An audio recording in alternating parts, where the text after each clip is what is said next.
Hello, my beautiful sponge, and welcome back for another exciting rendition of the Pencast. Tonight, jumping into another Daniel moment, this one about the writing on the wall. Many years later, King Belshazzar gave a great feast for 1,000 of his nobles, and he drank wine with them. While Belshazzar was drinking the wine, he gave orders to bring in the gold and silver cups that his predecessor, Nebuchadnezzar, had taken from the temple in Jerusalem. He wanted to drink from them with his nobles, his wives, and his concubines. So they brought these gold cups taken from the temple, the house of God in Jerusalem, and the king and his nobles, his wives, and his concubines drank from them. While they drank from them, they praised their idol made of gold, silver, bronze, iron, wood, and stone.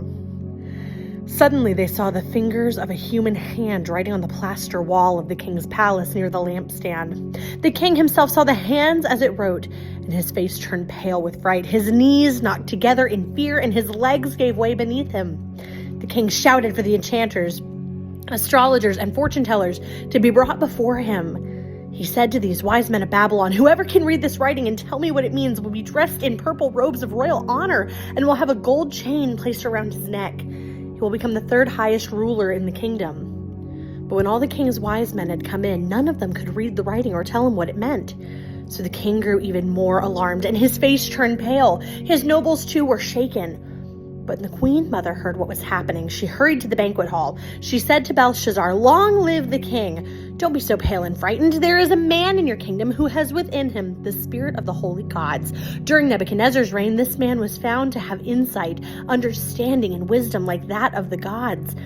Your predecessor, King Nebuchadnezzar, made him chief over all the magicians, enchanters, astrologers, and fortune tellers of Babylon. This man, Daniel, who the king named Belshazzar, has exceptional ability and is filled with divine knowledge and understanding. He can interpret dreams, explain riddles, and solve difficult problems. Call for Daniel, and he will tell you what the writing means." So Daniel was brought in before the king. The king asked him, "Are you Daniel, the one of the exiles brought from Judah by my predecessor, King Nebuchadnezzar?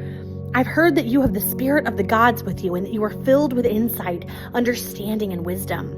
My wise men and enchanters have tried to read the words on the wall and tell me their meaning, but they cannot do it. I'm told that you can give interpretations and solve difficult problems. If you can read these words and tell me their meanings, you will be clothed in purple robes of royal honor, and you will have a gold chain placed around your neck. You will become the third highest ruler in the kingdom." Daniel answered the king, "Keep your gifts or give them to someone else, but I will tell you what the writing means. Your Majesty, the Most High God gave sovereignty, majesty, glory, and honor to your predecessor Nebuchadnezzar. He made him so great that people of all races and nations and languages trembled before him in fear. He killed those he wanted to kill, and he spared those he wanted to spare. He honored those who he wanted to honor and disgraced those who he wanted to disgrace. But when his heart and mind were puffed up with arrogance, he was brought down from his royal throne and stripped of his glory. He was driven from human society. He was given the mind of a wild animal, and he lived among the wild donkeys. He ate grass like a cow, and he was drenched with the dew of heaven until he learned that the Most High God rules over the kingdoms of the world and appoints anyone he desires to rule over them. You are his successor, Belshazzar, and you know this all, yet you have not humbled yourself, for you have proudly defiled the Lord of heaven, and have these cups from his temple brought before you. You and your nobles and your wives and concubines have been drinking wine from them while praising gods of silver, gold, bronze, iron, wood, and stone, gods that neither see nor hear or know anything at all.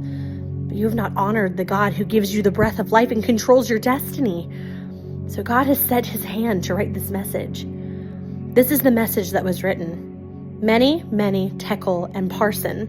This is what these words mean. Mean means numbered. God has numbered the days of your reign and has brought it to an end. Tekel means weighted. You have been weighted on the balances and have not measured up. Parson means divided. Your kingdom has been divided and given to Medes and the Medes and the Persians.